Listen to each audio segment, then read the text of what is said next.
Dobar dan, sanje znalci genijalci. Danas radimo prošlo, sadašnje i buduće vreme. Prošlo vreme je nešto što se već desilo. To je vreme juče, prekojuče, pre mesec dana. Strelica ide unazad. Zatim imamo strelicu plavu koja pokazuje sadašnje vreme, sada, u ovom trenutku. I obeležila sam plavom strelicom. Ovom pink strelicom sam obeležila buduće vreme. To je vreme sutra, preko sutra, za mesec dana. Sad, polako krećemo prvo od sadašnjeg vremena. Znači ovako, kada se radnja glagola vrši u sadašnjosti, u trenutku govorenja, ti glagoli se nalaze u sadašnjem vremenu. Ja sam napisala rečenice, ja pišem domaći, mi treniramo rukomet, Ana kasni. Sad, plavom bojom sam obeležila glagole koji su u sadašnjem vremenu. I ova radnja se vrši sada u sadašnjosti, pa je to sadašnje vreme. Znači, ja sad pišem domaći, mi treniramo rukomet, Ana kasni, baš sada u ovom trenutku. Idemo sad unazad. Ove iste rečenice pišem u prošlom vremenu. Ja sam pisala domaći, mi smo trenirali rukomet, Ana je kasnila.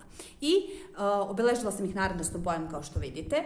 Radnja se vršila u prošlosti i to je prošlo vreme.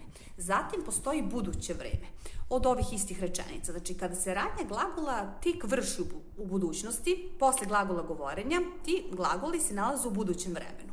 Pa sam od ovih istih rečenica je napisala: ja ću pisati domaći, mi ćemo trenirati rukomet, Ana će kasniti. I radnja ova će se tek vršiti u budućnosti, ona još nije izvršena. Tako da postoji prošlo, sadašnje i buduće vreme. Sadašnje vreme vam se dešava sad u ovom trenutku, prošlo je nešto što je već bilo, nema ga, a buduće je ono nešto što tek dolazi, što će se tek desiti. Tako da se nadam da lepo, evo vidite ove primere, prošlo vreme, vidite lepo, ja se nadam.